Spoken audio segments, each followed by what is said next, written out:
J'ai direct compris ce qui s'était passé et que c'était pas bon. Turbo, c'est un moteur Rotax, 3 cylindres en ligne, 900 cm3.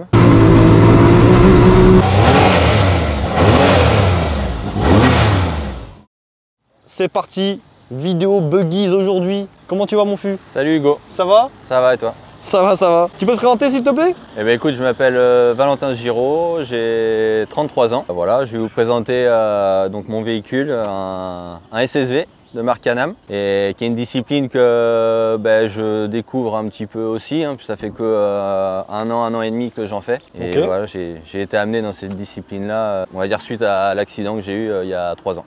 D'accord. Tu fais quoi dans la vie s'il te plaît? Là actuellement je travaille pas, mais j'ai été 7 ans animateur en maison de retraite et après j'ai travaillé pour un de mes partenaires Qualité Pro en tant que chargé de communication. Ok, ça marche. On va venir direct au vif du sujet. Comment il t'est arrivé qu'est-ce qui fait qu'aujourd'hui tu es en fauteuil roulant s'il te plaît? En fait, j'ai eu un accident en 2019. Après, pour résumer un petit peu mon parcours, en fait, j'ai commencé la moto à 3-4 ans. J'ai fait du motocross jusqu'à mes 20 ans. Avec le parcours classique qu'on peut retrouver en France. Hein. J'ai fait le mini-vert, j'ai fait championnat de France cadet, junior, élite. Ouais, après, un bon niveau quand même déjà. Ouais, ça va. J'avais un bon niveau. Mon objectif, c'était en motocross, c'était d'atteindre le haut niveau et puis d'accéder au Grand Prix. C'était l'objectif que je m'étais fixé. J'ai quand même bossé pour essayer d'arriver à décrocher tout ça. J'ai fait 4 années au sport-études à Bourges, chez Donald Adams. Ouais. Et donc arrivé à mes 18 ans, la transition junior élite, ce passage-là, j'ai eu pas mal de blessures. Je me suis fait 3 fois les croisés. Ok, du coup, chiant ça. Ouais, un peu compliqué. Relou, ouais. Et du coup, j'ai été obligé d'arrêter 2 ans la moto pour me faire opérer et me soigner. Et 2 ans après, j'étais de retour pour attaquer, mais il fallait prendre une décision. Et en fait, j'ai eu un peu l'opportunité d'essayer le sidecar cross à ce moment-là de ma carrière. Et j'ai décidé de me réorienter en fait dans le sidecar cross. Ok, purée. Parce que mon objectif c'était de rouler à haut niveau et d'aller au mondial et revenir en motocross après 3 croisés. Pas possible. C'était compliqué. Les mecs avec qui je me battais, ils y étaient déjà en Grand Prix. Ouais, et puis ils ont fait du niveau, toi. Et moi, il fallait tout que je recommence. Donc c'était beaucoup de risques à prendre pour au final pas être sûr d'y arriver. Et donc voilà, j'ai décidé de me réorienter vers le sidecar cross. Ok, et ta transition en sidecar cross, comment elle se passe alors? Comment elle s'est passée? C'est très bien passé parce que je pense que déjà l'expérience que j'avais en moto, ça m'a énormément apporté dans le sidecar. Je connaissais pas trop, enfin j'avais déjà vu quelques courses parce que quand on roulait en cadet, en championnat de France, des fois on avait des grands prix sidecar qui se déroulaient le même jour. Ouais. Pour moi c'était un peu une discipline un peu vieillotte à l'époque. Oui, quand j'ai commencé, je sais pas si tu connais un petit peu, si tu as déjà vu des courses. Bien sûr, moi je fais du cross, entre guillemets c'est un peu méchant de dire ça, mais quand c'est la manche sidecar, je regarde pas, tu vois. Ouais. Moi c'était impressionnant si tu veux, ça m'a toujours impressionné. Oui, je suis d'accord. C'était des machines de fou et tout, mais quand j'allais voir, voilà, c'était pas trop stylé quoi, d'un point de vue esthétique des machines et puis on va dire des pilotages parce que forcément tu mets pas le sidecar en travers dans le saut. C'est ça. Et du coup, moi quand je me suis lancé, j'ai voulu, je voulais faire ça. Déjà mon objectif c'était de gagner, de performer. Et je savais qu'il y avait des choses à faire dans cette discipline, à apporter. Et j'ai voulu un peu apporter le style du solo dans le sidecar. T'étais pas solo aussi? Non, tu étais à 2, mais je veux dire le style du motocross, tu vois, dans la technique du motocross, on va dire, je voulais un petit peu la transposer dans le sidecar cross. Ouais, je vois le délire, ramener ton expérience du cross dans le sidecar. Les sauts, c'est-à-dire pas sauter comme ça, tu vois, essayer d'amortir les sauts, de sauter sur l'avant. Avant le sidecar, les mecs, ils prenaient beaucoup de grandes trajectoires arrondies. Et moi, j'ai essayé de travailler, tu vois, de recouper des virages, faire des petits virages courts. Enfin voilà, j'ai bossé un peu la technique du motocross dans le sidecar cross. Et ça a plutôt bien payé parce qu'on a vite fait des résultats en fait dans la discipline. Donc j'ai commencé en 2010, on a été vice-champion de France la première année. Ok, sympa pour une première année. Ouais, c'était cool. On a fait 1 ou 2 grands prix de découverte cette année-là. Un en Belgique et un en France à Saint-Mamé, c'était. Et après, deuxième année, on a été champion de France. Sympa. J'ai gagné une manche de Grand Prix en Allemagne sur le dernier Grand Prix de la saison pour ma deuxième année. Et c'est à partir de là que j'ai vu que le potentiel il était là, que j'avais le niveau de faire quelque chose. Et mon objectif, c'était de décrocher un titre mondial dans la discipline. Et voilà, donc j'en ai fait 10 années. J'ai eu 6 titres de champion de France, 2 titres de vice-champion du monde en 2015 et 2017. Ok. Et j'ai fait 2 fois deuxième des nations, donc la course par équipe, en Italie et au Danemark. Et voilà, et du coup, j'ai en 2019, au Grand Prix à Markelo aux Pays-Bas, au départ, je me suis fait, sorti du premier virage, je me suis fait pousser par une autre machine qui m'a fait tomber. Je me suis retrouvé au sol, j'avais rien, et en fait j'allais pour me relever, et tu vois bien, c'était après le premier virage, il y a 30 machines qui arrivaient derrière, je me suis fait rouler dessus.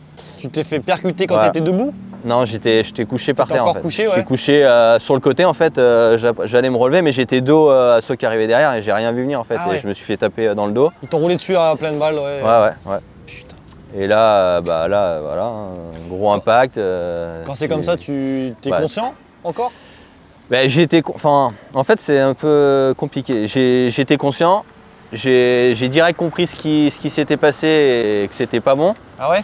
Je sentais plus mes jambes. J'étais couché. Mais instantanément, par contre, boum. Ouais, instantanément. Ça fait un gros impact, bam, tu sens plus tes jambes, tu vois que tu peux plus te relever. Mais en même temps, je voyais rien par contre, tu vois. J'étais dans le noir. J'étais conscient, je savais ce qui m'arrivait, mais je voyais rien. Et là, il y a quelqu'un qui est venu vers moi, j'ai juste eu le temps de dire je sens plus mes jambes. Et après, c'est fini. Le seul souvenir que j'ai après, c'est dans le couloir avant de rentrer au bloc où on m'explique ce que j'ai et ce qu'on va me faire. Et après le réveil en réa, quoi. Ok, donc verdict. Mais, verdict, fracture de la colonne en T11, T12 avec section complète de la moelle épinière. Donc ça c'est le gros problème. Tu sais que, pour être honnête, chaque fois que je roule en moto, c'est ma peur bleue celle-là. Et je pense que c'est de tous les pilotes. Ouais, c'est tous les pilotes. Enfin, c'est vrai que motocross, cyclocross, j'ai vu et j'ai côtoyé pas mal de blessés. Voilà, il y a des copains à qui c'est arrivé et c'est vrai que c'est un peu la hantise de tous les pilotes. Mais bon, on se dit en même temps que ça nous arrivera pas à nous. Et puis on fait quand même un sport qui procure une adrénaline de malade et qui te fait oublier le danger quand tu es sur la piste. Exactement. Et c'est ce qui est dangereux. Donc ouais, fracture de la colonne, j'ai eu 6 côtes cassées aussi, et puis derrière un épanchement au poumon, ouais, c'était un peu, c'était compliqué, mais bon, le gros problème c'est la section de la moelle épinière, quoi. Donc tac, t'apprends la nouvelle. Comment tu le vis toi? Déjà tu passes, sur le moment en fait tu penses pas trop à ta vie future, tu es dans le mal, hein. Je veux dire, j'ai quand même passé 3 semaines, 1 mois où j'ai eu bien mal, pas qu'au dos, j'ai eu mal au ventre et tout, parce que quand tu as un impact comme ça, en fait, ton corps il s'arrête de fonctionner, il comprend pas, hein, tu as coupé le câble, donc là-haut ton cerveau il veut faire des trucs et puis en bas ça fonctionne plus. C'est vrai qu'on n'y pense pas, mais il y a plein de petits trucs à côté, ouais, je pense. Plus que le fait de pas marcher au final. Ouais, voilà, je pense. Ouais. Et donc voilà, le premier mois, tu galères avec les douleurs et tu essaies un peu de survivre. Et puis après, tu passes par une phase où tu as moins de douleurs et tu comprends un peu ce qui t'arrive et ce que ta vie va devenir. C'est compliqué. De toute façon, je pense que, voilà, aujourd'hui, j'essaye de faire des choses pour me sortir un peu la tête de l'eau et puis voir positivement et avancer. Mais voilà. Mais malgré tout, la vie reste compliquée. Elle le restera jusqu'à la fin, à moins qu'entre-temps, ils trouvent des choses pour améliorer notre quotidien. C'est ce que j'espère. Tu sais que j'ai filmé un gars dans la même situation que toi, avec un trou en roue, du coup, un motard, pareil, un motard de la route, qui est arrivé aussi à un accident comme ça. Et lui, il m'a dit direct, je suis plus heureux aujourd'hui paraplégique qu'avant. Parce que ça lui a ouvert l'esprit, il a découvert des trucs. Il se trouve plus heureux en fait, parce qu'il est passé à côté d'une belle porte aussi, tu vois. Ouais, j'en ai côtoyé des paras qui m'ont dit ça aussi. Moi aujourd'hui, je suis pas dans ce cas-là. Je veux dire, après, je pense que l'accident, la paraplégie ou un accident quelconque, des fois dans la vie, ça te permet de découvrir autre chose et de faire des nouvelles choses que tu n'aurais pas fait avant. C'est vrai que voilà, aujourd'hui. Tu vois, le SSV, je pense que j'en aurais peut-être fait, mais j'en aurais peut-être pas fait non plus, on sait pas. C'est vrai que tu te reconvertis bien à chaque fois. Ouais, voilà, tu vois, comme je te dis, j'essaie de trouver des choses pour m'épanouir aussi. Et puis ça me fait un peu aussi oublier la galère qu'on vit quotidiennement. Mais bon, c'est vrai que demain, tu me redonnes tout ce que j'avais avant, mes jambes et tout, et je te redonne la voiture sans problème, tu vois. Oh, la phrase, elle est belle, putain, ouais. Non, mais je comprends, mais le plus important, c'est vraiment d'avancer, de rester positif. Voilà, c'est facile à dire pour un gars qui peut encore être sur ses 2 jambes, je sais, mais pour moi c'est le remède. Non, bah, de Tu vois toute ce que je veux façon, c'est un peu ce que voilà, c'est un peu ce que je fais. Hein. C'est bien, c'est Comme bien. tu dis, hein, c'est soit tu essayes de monter des projets, de faire Voilà. des choses qui sont cool et puis qui montrent qu'on peut quand même faire des choses malgré le fauteuil ou un handicap quelconque. Exactement. Ou alors tu restes chez toi à broyer du noir, mais Bah bon, voilà. ce sera pas Non, mieux non, la non vie plus. continue. Malgré que c'est quand même quelque chose qui t'arrive assez grave, il y a toujours pire. Dans n'importe C'est quelle sûr, hein. situation. Tu vois. On va me présenter le véhicule, Fu. Allez, Alors, qu'est-ce que c'est, dis-moi? eh ben écoute, c'est un SSV, un véhicule un peu atypique qui vient des États-Unis là depuis une dizaine d'années là que c'est arrivé chez nous. Ouais, gros bolide, hein. Franchement, ça fait plaisir de présenter ça sur Ouais. la chaîne. Donc celui-là c'est un Can-Am Maverick X3 D'accord. XRS. C'est 4 roues motrices Ouah, ça doit arracher, non? Ça fait combien de chevaux? avec alors ça dépend des modèles, hein, ils ont un peu évolué. Celui-là il fait 182 chevaux. Minant. Si, si. Ah, je m'attendais pas autant. Ouais. 180 bourrins. C'est un turbo? Turbo. Ah, donc c'est un moteur Rotax, D'accord. 3 cylindres en ligne, ça fait 900 cm3 Ah, gros, je m'attendais pas autant. avec un turbo et un variateur. Pas de boîte de vitesse. Ok. Ça a une vitesse, c'est tout. C'est comme un scooter quoi. Ouais, voilà, ouais. Voilà. Ok. What? Mais t'as pas de train moteur, du coup? Ah pas trop non, non. Ouais. Tu peux pas jouer. Alors, c'est ce modèle-là qui est sans vitesse ou il est. Comment dire? T'as choisi ce modèle-là parce qu'il n'y a pas de vitesse pour ton handicap ou alors tu t'en fous? Non, ça n'a rien à Non, voir, je m'en fous. Après, t'as des paras qui conduisent des voitures avec embrayage, Vitesse et boîte de tout, ouais. vitesse et tout. En fait, j'ai choisi ça parce qu'un jour, j'ai eu l'opportunité de rencontrer quelqu'un qui était en fauteuil et qui, d'ailleurs, c'était sa voiture avant. Ouais. Et on a été sur un circuit, il me l'a fait essayer et puis, Coup de foudre. voilà, ça m'a bien plu. Tu vois, venant du tout-terrain, c'est quand même le véhicule un petit peu enfin, c'est une voiture, mais ça se conduit pas comme une voiture en fait, tu T'as vois. toujours des crampons. C'est ça. T'as toujours des crampons. C'est un monstre. Ça C'est- pèse combien ce truc? Ouais, c'est assez lourd parce que d'origine, ça doit faire à peu près 800 kg, mais là, celui-là, il a été aménagé pour pouvoir rouler sur le championnat le championnat de France Rallye tout-terrain. Donc il y a un championnat de la FFSA et du coup il y a quand même des normes à respecter avec des aménagements à faire sur la voiture. Je te montrerai si tu veux, mais Ouais. il y a un arceau qui a été installé. On va tout C'est pas montrer. l'arceau d'origine, les sièges, On va tout montrer, de toute façon. toutes les on va faire le bavettes, tour. tout ça, tu vois. Mais tu restes toujours dans la compétition, toi? T'es compétiteur de fou. Ouais. Bah, en fait, Motocross, sidecar, là, ça y est, tu Ouais. repars en compétition. Ouais, Ça mais va moi c'est ce qui me motive en fait. Ouais, c'est ton comme truc. tu dis, moi je suis un compétiteur. J'aime bien faire des activités de loisirs, mais j'ai aussi besoin de faire de la compétition, de me battre contre Ouais. d'autres personnes Mhm. et d'avoir un objectif de résultat en fait. Alors, est-ce que tu te bats contre des gens normaux ou tu te bats aussi, ou c'est une catégorie spéciale? Non. T'es Non, contre tout le non. monde. Ouais. Je D'accord. roule avec les valides. Bon, Ok. il y a très peu de paras qui roulent, hein, donc on Est-ce roule que avec l'on- les valides. Est-ce qu'aujourd'hui, c'est le fait que tu es invalide, est-ce que toi, c'est une difficulté en plus pour ton pilotage ou franchement, tu t'habitues super bien et tu te sens performant comme quelqu'un de valide? Bah, moi, je fais en sorte de bosser pour être aussi performant qu'un valide. Ouais. Moi, quand je roule, je me dis pas j'ai un handicap et je dois rouler moins bien que les autres. Ouais, L'objectif, c'est de rouler aussi bien que les valides et puis même de les battre. Quand je peux battre un valide, je suis content, tu vois. Parce que, comme tu dis, je pense que malgré tout, l'aménagement au volant, il apporte Des il petits n'apporte pas contraintes. d'avantage, tu vois. Ouais. Des fois, tu peux être dans des situations un peu plus compliquées que de conduire avec les pieds, quoi. Ok. Bon, alors vas-y, explique-moi un petit peu, puisque j'ai pas du tout la discipline. En termes de pièces, qu'est-ce qu'il y a dessus, en équipement, parce que ça, c'est quand même une machine ultra Ouais. modifiée, rassure-moi. Donc, alors en fait, là, moi, dans la classe où je roule, c'est Challenge SSV, c'est une classe d'origine. Ok. Donc, la voiture doit être d'origine. Suspension d'origine, Ah frein ouais d'origine, moteur d'origine, voilà, tout ça. Les seuls trucs qui ont été modifiés à la voiture, en fait, c'est les éléments de sécurité obligatoires. On va ouvrir la porte si tu veux. Allez. Comme ça, tu vas. La porte, elle m'a l'air légère. Ouais, c'est du Ça bout de plastique. plastique, ouais. Ouais. Après, du coup, ce qui a été modifié, c'est l'arceau. Là, en fait, quand la voiture elle arrive du Canada, les normes canadiennes sont pas les mêmes que les normes européennes. Et en fait, ils coupent la voiture ici, là. Ils enlèvent toute la cage d'origine et on revient souder une cage faite par un constructeur avec une homologation FFSA. Et derrière, tu as un contrôle à faire pour valider la modification peut-être? Ouais, bah déjà, c'est une cage faite par un constructeur agréé. Ok. Et après, tu assembles ta voiture pour la mettre aux normes FFSA pour pouvoir faire de la compétition, hein, je parle. Et quand ta voiture est assemblée, tu dois prendre rendez-vous avec un contrôleur technique qui vient inspecter que tout est aux normes. Et il te remet un passeport de ta voiture. Donc les éléments, tu vois, c'est ça.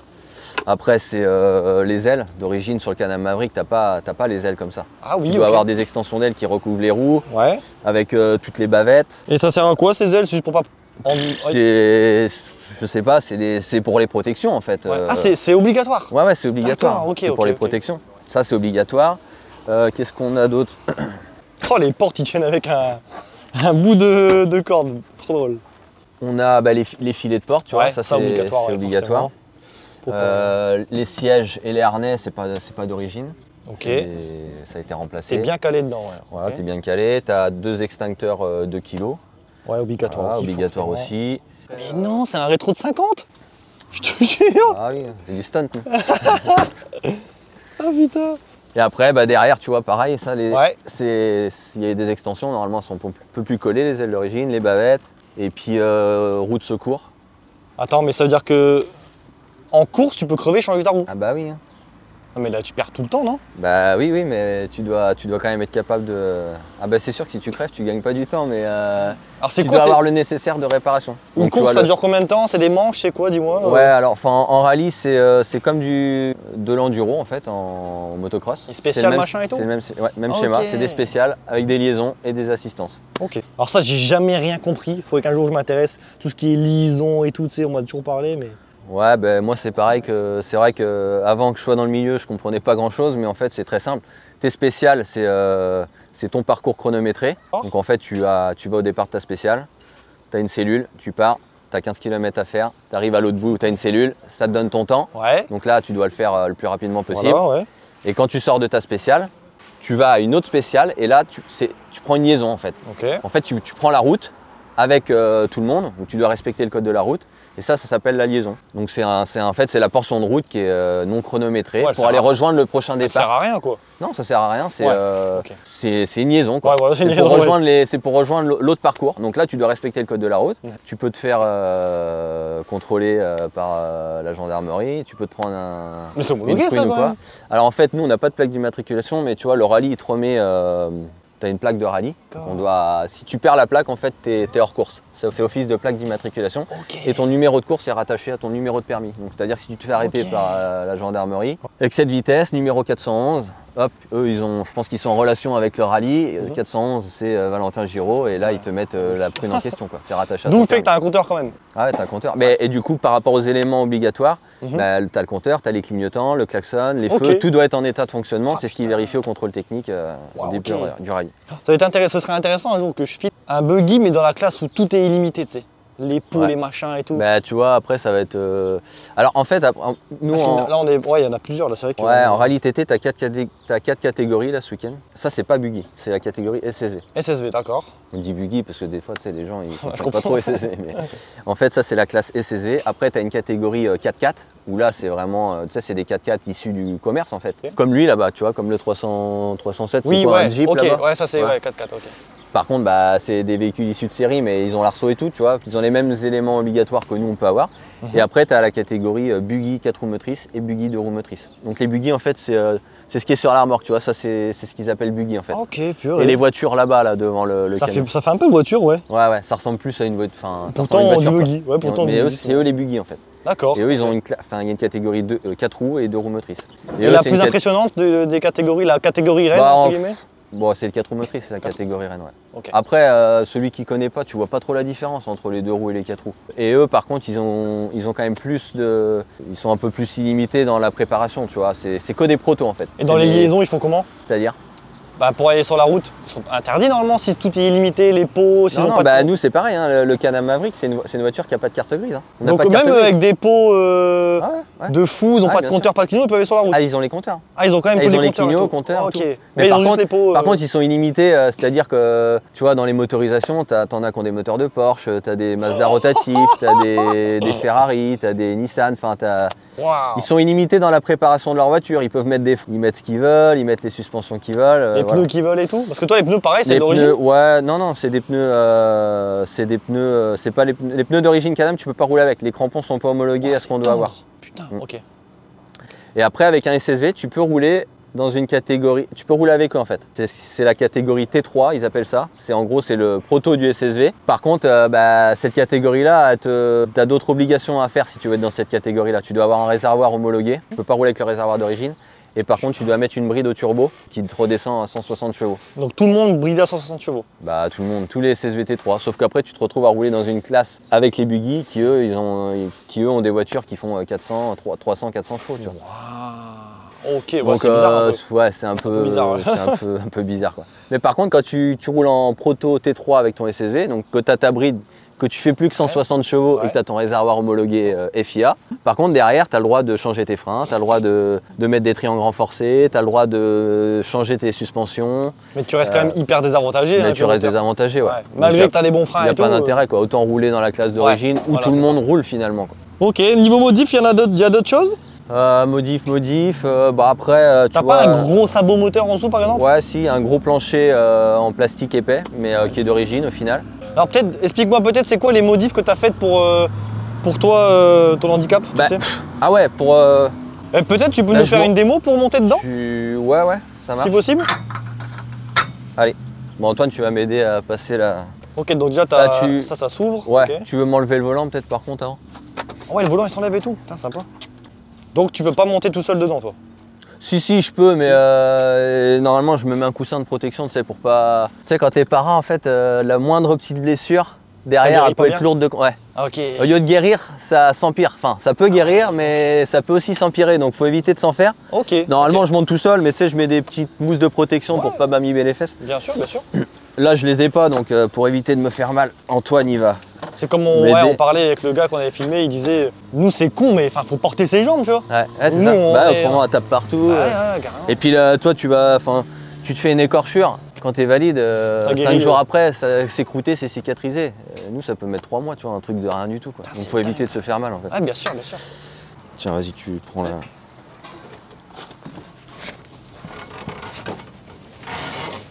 Ok. Ouais. Et une fois que t'es calé ou tu t'attaches les jambes? Ouais, je m'attache les jambes. Ouais. Donc, j'ai des mousses en fait que je viens mettre ici. Ok. Donc, ça, en fait, l'arceau, celui qui avait la voiture avant, il était en fauteuil. Donc, ils avaient fait cette modif là pour qu'il puisse monter plus facilement. Nickel. Autrement, normalement, c'est un tube soudé. D'accord. Ouais. T'as pas ce tube amovible. Mais même ça au niveau de la norme, ça va, ça passe quand même? Ouais, bah il y a une dérogation en fait qui a été faite justement par rapport Pour, au, les- au handicap. Ok. Toi en valide, t'aurais pas le droit d'avoir ça en fait, je pense. Ok, ouais. Après, du coup, j'ai des mousses que je viens mettre ici avec une sangle et ma jambe se retrouve, tu sais, attachée au tube pour ok. pas qu'elle bouge. Et Ouais, je fais ouais. pareil de l'autre côté, j'en mets une là que j'attache.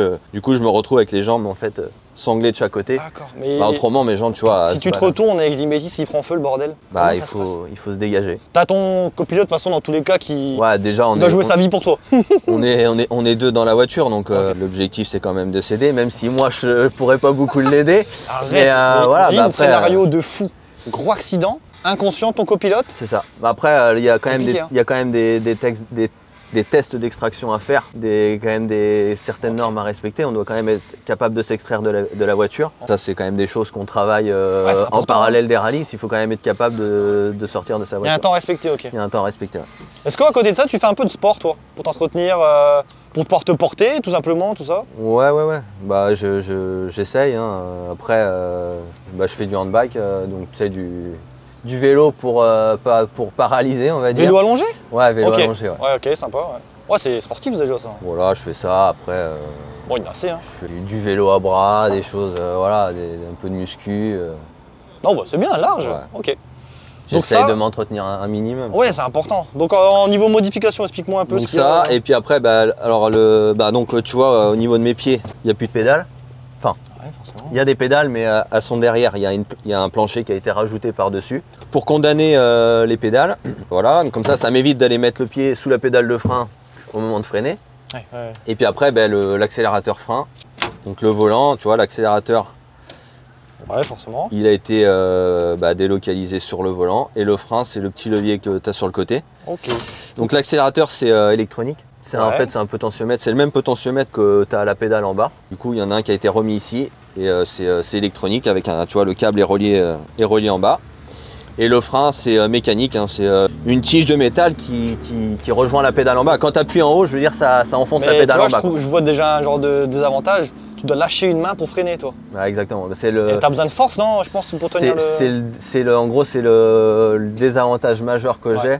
C'est-à-dire que quand tu arrives fort et que tu rentres dans un gros freinage troué qui peut être en courbe, moi je lâche la main, donc j'ai qu'une main sur le volant pour tenir. Et je peux te dire que, faut un bras costaud, je pense, hein. Que la voiture elle cherche qu'à faire tourner le volant. Quoi, oui, en fait, tu vois. bien sûr. T'as pas de direction assistée, rien là-dessus? Si, t'as une direction assistée. Quand même ok. Mais ça doit être quand même balèze, je pense. C'est un peu comme si tu faisais un freinage en moto dans les trous. Oui, non, mais je vois bien le délire. J'aime bien le délire, ouais.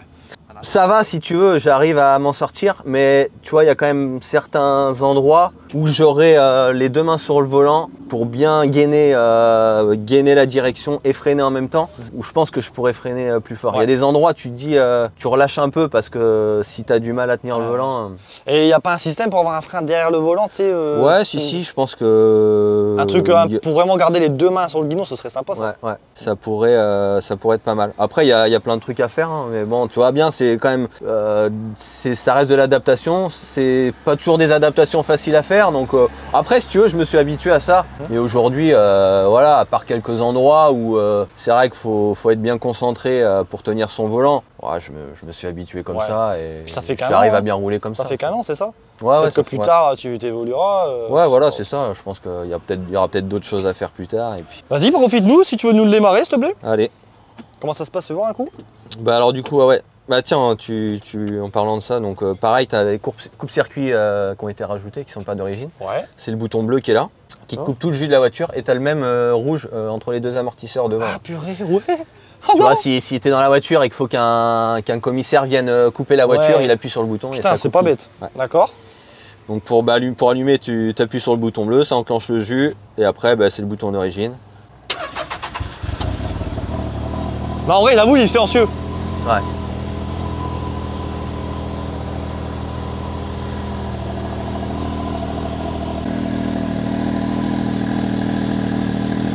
Ah ouais, c'est archi silencieux en fait. Ouais, c'est combien de décibels, pas plus 100, ouais. 100, c'est pas beaucoup, hein. En cross, c'est 114. Ouais, donc t'as vraiment limité. En cross, 114. En cross, 114. Et c'est déjà chaud, avec des silencieux d'origine, hein, pour te dire. Voilà, ça fait pas de bruit, hein, t'as vu. Et quand t'es dans les tours? Ouais, ça fait un peu plus de bruit, mais...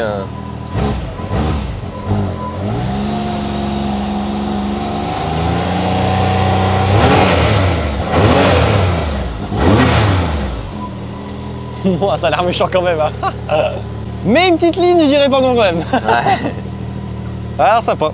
Bah, sans le pot d'origine, c'est un beau son. Bah, ça fait comme un moteur quasiment en échappement libre, quoi, tu vois. J'arrive pas à savoir ce que... Ça rote grave. Quand je l'ai eu, il n'y avait pas le pot quand je l'ai récupéré. Parce qu'il n'y avait pas toutes ces normes que tu as maintenant. Et du coup, j'étais obligé de remettre le pot d'origine. Après, en perfo, tu vois, je pense que... Ouais, en termes de performance, je pense que c'est plus pour plaisir. Ouais, c'est plus fun, quoi. Après, tu sais, dans la voiture, on t'entend pas grand chose. Tu l'entends plus la voiture. Parce que tu sais, on a les casques rallye avec les écouteurs, tu sais, un peu style Bose, là, un peu rembourré, là, molletonné, là. Ouais. Et quand tu allumes la radio, ça enlève tout. Enfin, donc vous pouvez vous parler et tout. Ouais, du coup, tu communiques. Putain, sympa. Léger ciel. 140 droit rapide après léger ciel. Pour 100 mètres, long droit rapide dans trace. Long droit rapide dans trace. Pour 160 gauche.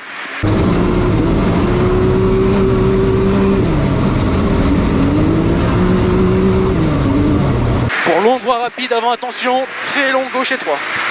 Attention, très long gauche étroit. Pour 160 droit. 160 droit.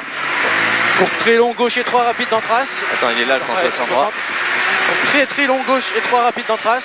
Attention aux arbres étroits. Hein.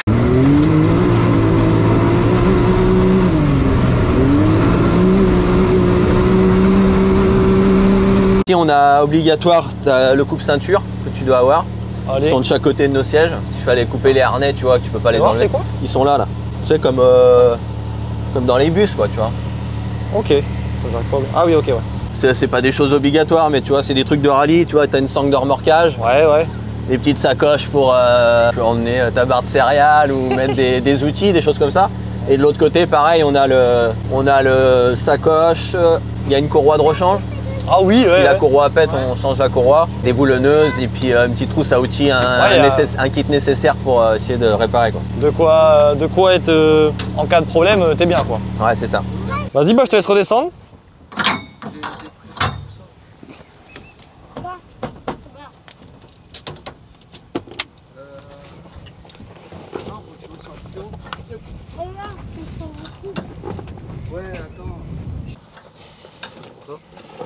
Quoi? Ouais. Attends, je m'appelle. Voilà, juste là. Ouais, putain, c'est pas évident. Hein. Bon bah sympa, en tout cas, je suis très content d'avoir fait cette vidéo. En plus, franchement, les paysages ici, c'est pas mal. Hein. Par rapport au nord, toi, tu viens de où de base? Je viens des Deux-Sèvres, côté de Niort. Oh, c'est où ça? Saint-Jean-d'Angély. Saint-Jean-d'Angély. Ah non, mais en Tu géographie, connais je suis Saint-Jean? une quiche en géographie. Je connais de nom pour le coup. Poitiers, La Rochelle. La Rochelle, déjà, c'est bon. Ah mais je peux pas te dire mieux que ça. Hein. Bordeaux. Oui, c'est bon. Bah c'est tu pas viens là. de là C'est pas là. Ah merde. Non mais Bordeaux, tu vois, c'est 2 heures au-dessus Bordeaux. D'accord, ok. Ça, c'est bon, ça me parle. C'est mon Ouais, langage. La Rochelle, Poitiers, Non, mais en géographie, j'ai vraiment un travail à faire. sur la côte ouest. En bas à gauche. Au milieu, sur la côte, quasiment. Ouais, donc putain, c'est du déplacement pour faire des courses. Hein. Ouais, franchement, bah, tu vois, on a 11 courses. 11 courses. T'en as 4-5 dans le sud, les courses du sud, c'est plus le Pays Basque, tu vois, le sud-ouest. Les Pyrénées, tu vois, la limite de l'Espagne, là, tout ce coin-là. Là. C'est la France complète, quoi. Ouais, c'est la France. Bon, petite dernière question, Fu. Un bolide comme ça coûte combien avec une prépa comme la tienne pour le rallye, là? Bon, celui-là, c'était un véhicule d'occasion, mais si tu dois en acheter un neuf, un véhicule neuf aménagé pour rouler en classe d'origine comme celui-là, 55-60. 55-60, d'accord. Putain de merde, foi Dieu. Ouais, c'est un budget. Hein. Autre question, c'est fiable ou t'es quand même souvent embêté? Non. Le plus fragile, c'est la partie cycle, parce que justement, on est dans une classe d'origine où on n'a pas le droit de mettre des triangles renforcés, et, tu vois, des cardans renforcés, des tirants renforcés. Donc le constructeur, je pense que le constructeur, il a prévu, tu vois, ces pièces-là d'une certaine rigidité, mais pas trop. Pour l'utilisation que tu fais? Voilà, bah pour que la personne lambda qui va aller se balader dans les chemins, s'il tape un pied d'arbre, plutôt que de péter tout le châssis, il va casser son triangle, tu vois, c'est des fusibles. Ouais. Et nous, vu qu'on roule dans une classe d'origine, on n'a pas le droit de changer ces pièces-là. Donc c'est les pièces, on va dire, c'est ce qui peut casser en premier. Après, toute la partie motorisation... Pas de problème. Franchement, moi j'ai fait du cross, du sidecar cross, c'était des machines tapées pas toujours fiables. Là... On vidange à chaque fois, l'huile elle est toujours nickel et tu vois. Tu fais une vidange tous les combien jours? À chaque course. Chaque course, ok. Vidange boîte moteur pont. On change les courroies par contre tous les jours en rallye. On met une courroie neuve le samedi, une courroie neuve le dimanche. Parce que c'est quand même un élément.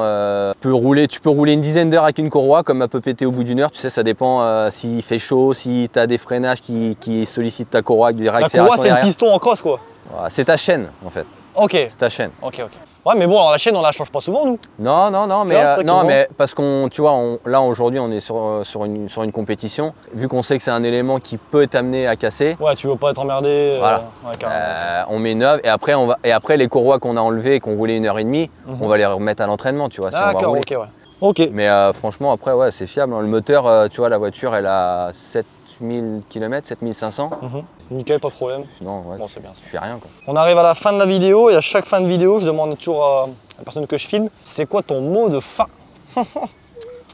Mon mot de fin, bah, au vu de ma situation, c'est d'essayer de rester positif un maximum et de monter des projets intéressants. Moi, en l'occurrence, c'est le sport et le sport mécanique, donc c'est ce qui me passionne. Donc, avoir des projets dans la vie et aller de l'avant. Super. Je te remercie, Valentin. Voilà. Bonne course pour ce week-end. Ça marche, je te remercie. Ton Instagram, c'est quoi, s'il te plaît, pour qu'on te suive? Ouais, Instagram, Valentin Giraud, je suis aussi sur Facebook. Et puis bah, sur YouTube depuis pas longtemps, j'ai fait une petite chaîne où je fais des vlogs et je raconte mes courses. Bon bah top. Donc, voilà. Bah les gars, allez voir ça. Merci à toi. Merci Hugo. Salut. Ciao.